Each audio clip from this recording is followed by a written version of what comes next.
Hey everybody, Christina here, and welcome to another installment of Exploration Series. This series is called Begin.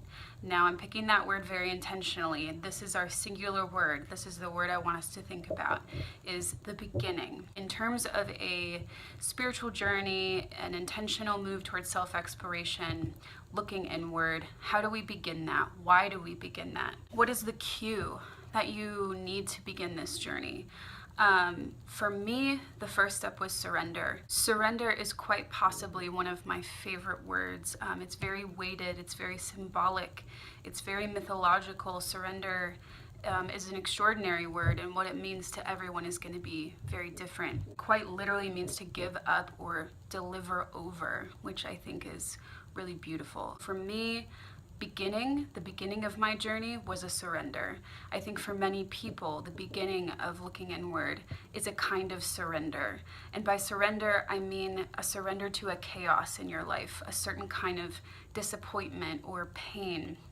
In many cases, the desire to look inward or improve yourself or think more deeply about your life, it often happens because of a certain kind of pain, because something doesn't go the way that we want it to, because something is out of order, and it really throws us into a panic. And in that panic, we sometimes look inward and sometimes look outward. When Iyanla Vanzant talks about pain, she says, pay attention inward now. So what happens when we do surrender and we pause and we look inward and we don't find what we want to find? We don't see an answer. The next step, step 2, is going to be to take a kind of self-inventory. Now, this is where self-exploration can be tricky, it can be kind of painful, and it isn't always pretty. And this is the part where, a certain degree of bravery and courage is going to be really necessary. And what I mean by taking inventory is taking a very honest look at yourself, your life, and what you need. When I started my journey and I had a moment of surrender and I took a really hard look at myself and my life, I knew I needed a community. I wanted to feel God in my life. I wanted to feel a comfort in my life that couldn't be taken away by an external source. We have surrender, we have take self-inventory, and now we have ask for what you need, ask for it. A kind of claiming of where you are. I truly believe that really extraordinary things happen when you say them out loud, when you set an intention, when you write something down. That is my challenge for you, this 3-step process. Ask for it out loud and see what happens. And when you do that, your singular job, your only thing that you need to do is then become aware. Become aware, stay open, keep your eyes peeled.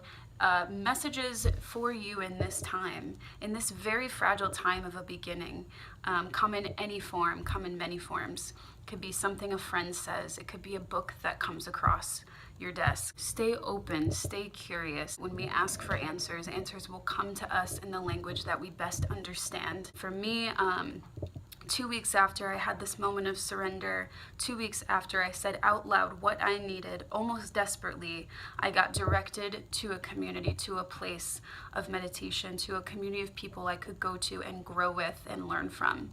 And it's been years since then, and I'm going to make another video specifically about my story, but I just want to give that example as a piece of what I mean by asking for what you need and staying aware and staying open and letting these things come to you. You know, many people ask for things in their life and they show up at their door and they can't receive them. Sometimes we're not ready, and that's okay, and this isn't about judgment.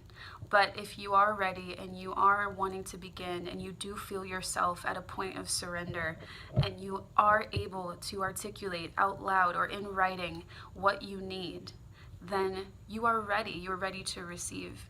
And you will start to notice all of these synchronicities, all of these serendipitous moments, and all of a sudden you will start to move closer and closer to what it is that you think you're missing, and you'll start to learn new things about yourself. Beginning is a fragile state. It is a new state. And I also want to say that if you are at a point of a beginning of any journey, your other job is to be gentle with yourself and to take care of yourself. A really good friend of mine once said, protect your state. And there is nothing wrong with choosing a little bit more precisely who you spend time with and where you put your energy and what energy you allow around you. That's part of the process, is that kind of discernment. There's nothing wrong with that, and you shouldn't feel guilty about, being more decisive about protecting your state. Surrender, self-inventory, and ask for what you need. And then wait. And then wait for miracles, because they will come. Thank you for watching. As always, I really appreciate you being on this journey with me, and I hope that you get something out of this for your journey. I would love to hear about your experience. I would love to hear your thoughts on this video. Tell your story, live your truth. No one journeys alone.